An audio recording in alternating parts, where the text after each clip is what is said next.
Hotel में ना एक बाबा जी बर्तन मांजते थे, बूढ़े आदमी थे, 70 साल के करीब उम्र थी। उनका एक बेटा था, एक बहू थी, एक पोता था, लेकिन वो बेचारे बेटा बीमार रहता था तो लिहाजा वो खुद मजदूरी करते। कहती है एक दिन वो बाबा जी मेरे पास आए, कहने लगे मेम साहबा 2-4 दिन की छुट्टी चाहिए। तो मैंने कहा खैरियत है? कहने लगे मैडम मेरा बेटा फौत हो गया। बेटा, आपको पता है बाप का जनाजा पढ़ना आसान है, बेटे का जनाजा उठाना बड़ा मुश्किल काम। कहती है मैं कुछ लिख रही थी, मेरे हाथ से कलम गिर गया, मैंने खुद गाड़ी भेजी, बाबा जी गांव चले गए जहां वो रहते थे। कहती 2-3 दिन के बाद मैं और मेरा शौहर गए तो रास्ते में हम बातें कर रहे थे कि क्या ताज़ियत करेंगे, एक ही बेटा था, कोई रिश्तेदार भी नहीं, तो उसकी तो कायनात उजड़ गई, किन लफ्जों से उसे ताज़ियत क्या कहेंगे। कहते जब हम गए तो वो टूटी हुई चटाई पे बैठा था, कुछ लोग करीब थे, हमने जाके कहा बाबा आप मुसलमान हैं, हम आपको क्या नसीहत करें, एक ही बेटा था, कि किस तरह करके हम आपको तसल्ली दें। तो कहते उसने आंखें खोली, बूढ़ी आंखों में ईमान की रोशनी, कहने लगा बीबी क्या ताज़ियत की बात करती हो, मैंने कोई पैसे जमा करा के बेटा लिया था, खुदा ने फजल से दिया था, अदल से ले गया है, मैं अपने रब के फैसलों में बड़ा राजी हूं। अल्लाहु अकबर।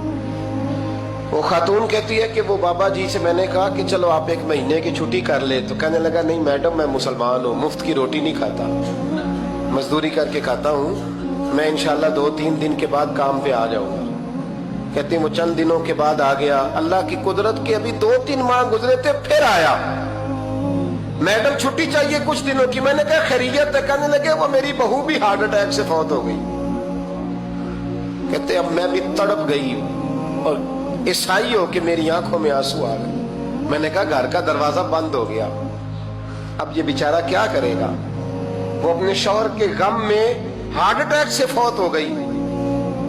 कहते हम फिर 2-3 दिन के बाद ताज़ियत के लिए गए, फिर टूटी हुई चटाई, बूढ़ा ना अपनी उंगलियों से जमीन पर कुछ बना रहा है। कहती करीब गई और मैंने जाके कहा बाबा अब तो तसल्ली आपने खुद ही करनी है, जो निजाम था वो तो हो गया। तो कहते हैं फिर उसने आंखें खोली, आसमान की तरफ देखा तो कहने लगा बेटी कोई परेशानी नहीं, मेरा बेटा बगैर शादी के भी तो फौत हो ही सकता था ना, बस मेरे मालिक ने जब चाहा जैसे चाह हुआ, मैं इंशाल्लाह 2-4 दिन के बाद काम पे आऊंगा, ये मेरा 3-4-5 साल का पोता है, अभी स्कूल दाखिल हुआ है, मैं साथ ले आऊंगा, वहां मेरे साथ ऊपर क्वार्टर में जहां मैं रहता हूं ये भी रहेगा। कभी कभी मैं देखती छत पे खड़े होके कि दादा घोड़ा बना हुआ है और पोता सवारी कर रहा है, वो सवेरे उठता उसको स्कूल छोड़ के आता, शाम को लेके आता, प्यार करता, मोहब्बत करता।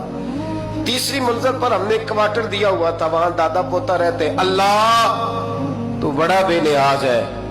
कहती है इकबाल एक दिन ना पोता ऊपर वाली मंजिल पे खेल रहा था, उसका पैर फिसला, वो गर्दन के बल जमीन पे गिरा, मुझे खबर हुई तो मैं दौड़ी, एम्बुलेंस मंगाई, खून से लिथड़े हुए उस बच्चे को दादे ने अपनी गोद में रखा। और जब हम अस्पताल की तरफ गए तो हॉस्पिटल बाद में आया, जनाबे इजराइल पहले आ गए और कहते वो गोद में दम तोड़ गया। फिर दादे ने उसे अपने हाथों से गुसल दिया, फिर उसने अपने बूढ़े हाथों से कब्र खोदी और फिर मिट्टी डाल के कहने लगा इन्ना लिल्लाहि व इन्ना इलैहि राजिऊन, जे सोना ही मेरे दुख विच राजी, जे सोना ही मेरे दुख विच राजी। फिर सुख नूं चुल्हे डावा। कहती वो